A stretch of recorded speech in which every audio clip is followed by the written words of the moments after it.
नमस्कार बच्चों, मेरा नाम निर्मल कुमार गुप्ता, मेरे साथ हैं सुशीला चौधरी। बच्चों, आज के वीडियो में हम कक्षा 10 की हिंदी विषय की पाठ्य पुस्तक क्षितिज के अध्याय 8 का भाग 2 पढ़ेंगे। कवि का नाम है ऋतुराज और कविता का नाम कन्यादान।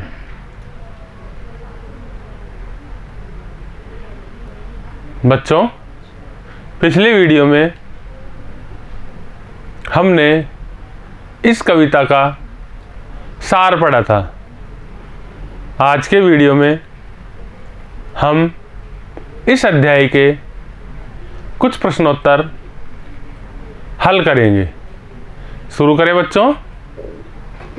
प्रश्न 1, कवि ऋतुराज का संबंध है। बच्चों, यहाँ आपके सामने 4 विकल्प है, जिनमें से एक सही विकल्प आपको लिखना है।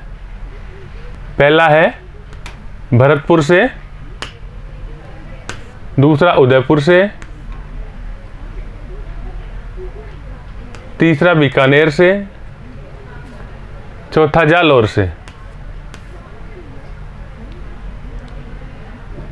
बच्चों, जैसा हमने पहले पढ़ा, कवि ऋतुराज का जन्म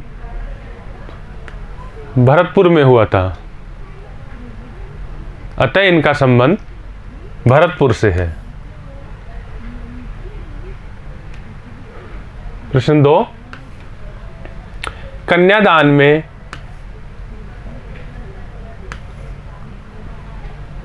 वर्णन है।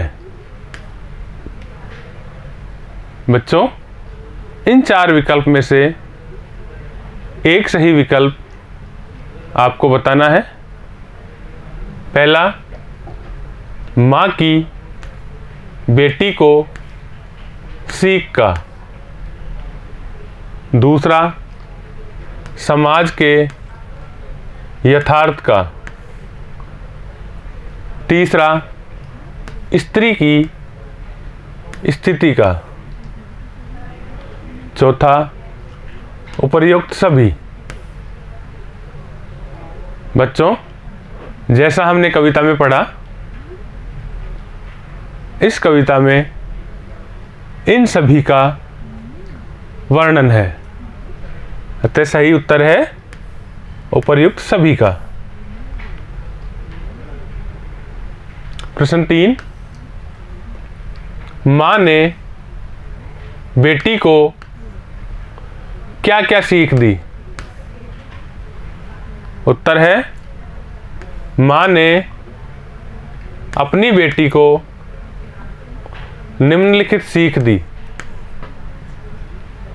पहली, कभी अपनी सुंदरता और प्रशंसा पर नहीं रीझना। अत्याचार सहन नहीं करना। जीवन की कठिनाइयों का सामना करना। प्रश्न 4, माँ को अपनी बेटी अंतिम पूंजी क्यों लग रही थी? उत्तर है, क्योंकि बेटी माँ के सुख दुख की साथी होती है। माँ अपनी बेटी के साथ अपनी समस्याएं साझा करती है। बेटी के ससुराल जाने के बाद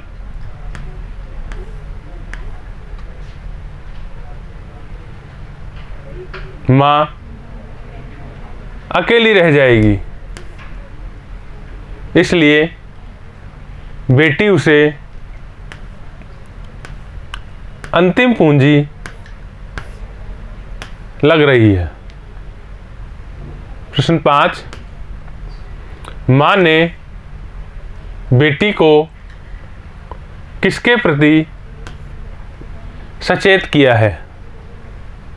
उत्तर है, मां ने बेटी को जीवन की वास्तविकताओं के प्रति सचेत किया है। प्रश्न 6, मां ने बेटी को ऐसा क्यों कहा कि लड़की होना पर लड़की जैसी मत दिखाई देना? उत्तर है, मां बेटी को समाज की वास्तविकता से अवगत कराते हुए कहती है कि आज के समय में सीधी बनी रहने से अनेक कठिनाइयाँ होती है, लोग शोषण करने लगते हैं, इसलिए तुम सीधी मत रहना और ताकतवर बनना। प्रश्न 7, कन्यादान कविता का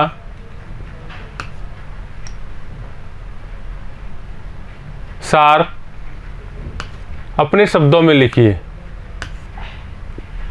उत्तर है, इस कविता में कवि ने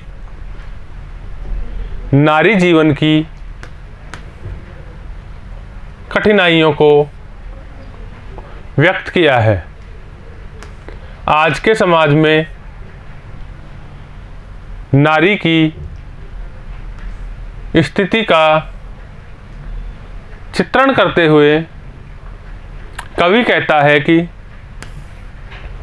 नारी को आज की स्थिति के अनुसार